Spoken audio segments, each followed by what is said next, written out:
الآية صدق الله مولانا العظيم.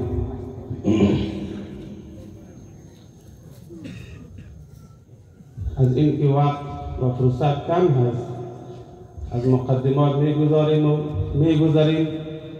و روی اصل موضوع میپردازیم. بحثی را که بنده حقیر میخواهم لحظات خیلی کوتاه پیرامون آن صحبت داشته باشم. به دو جماعت مخاطب قرار میگیرند.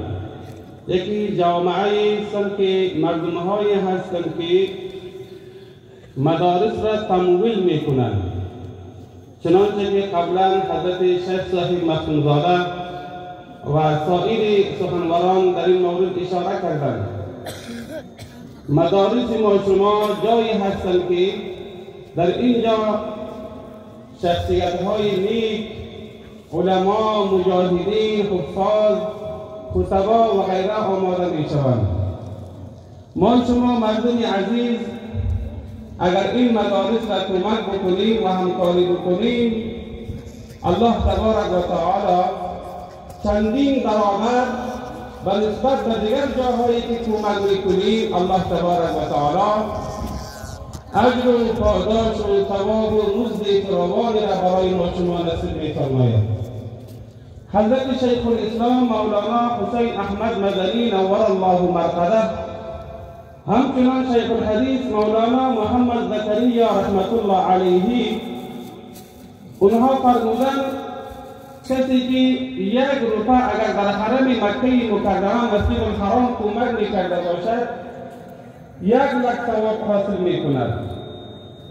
اما اگر کسی در مدارس اسلامی و دینی جایی که فرزندان امت مسلمه در آنجا تعلیم و تربیت حاصل میکنند، علم دین حاصل میکنند، علم قرآن حاصل میکنند، علم حدیث و فقه و تفسیر و فتوا حاصل میکنند، کمک میکرده باشد 6 لک ثواب را الله تبارک و تعالی برایشان نصیب میکند. بنابراین اقوام عزیز شما میتوانید این مدارس خود را به هر نوعی که شده باشد کمک بکنید. مهم نیست که ما چی اندازه در مدارس کمک بکنیم. همین 10 روپیی که شما به خاطر مدرسه کمک میکنید الله تبارک و تعالی به اعتبار اخلاص و نیت و عقیده و باور شما 6 لک ثواب را الله تبارک و تعالی برای شما نصیب میکند.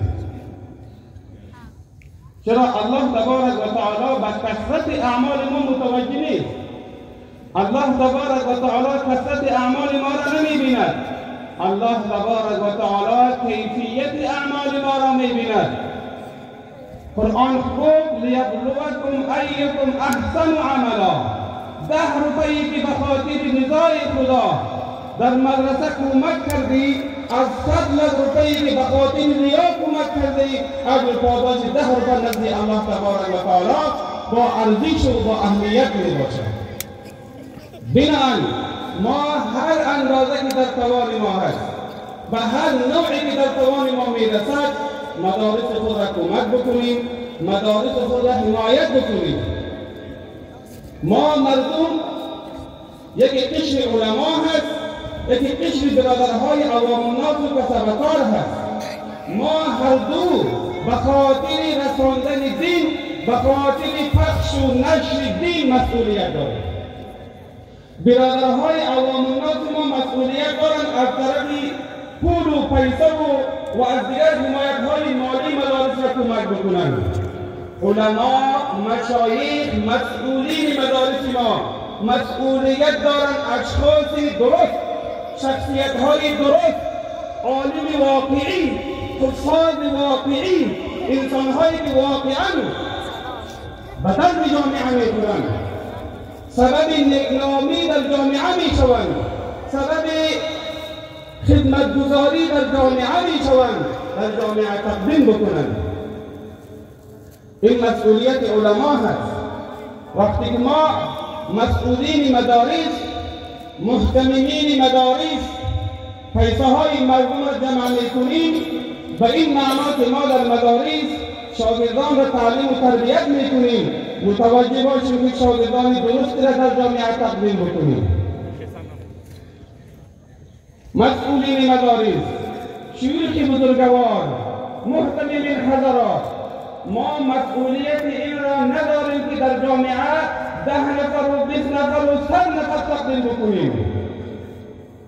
همین که الله میگه لیبلوکم ایکم احسن عملا، متوجه ما شما مسئولین مدارس میشود. مهم نیست ما 50 نفر اینطور فراغت بکنیم که اکثریت آنها همون فنون مروجه، کتب مروجه را خواندگی نیست.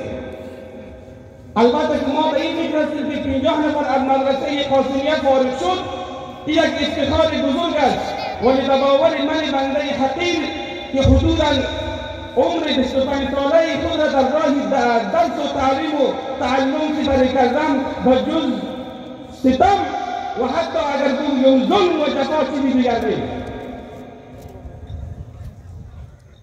حدیث خواندن، حدیث گفتن، فراغت حاصل کردن، فراغت دادن، این از خودش اصول می داشته باشد، این از خودش سیستم می داشته باشد. ما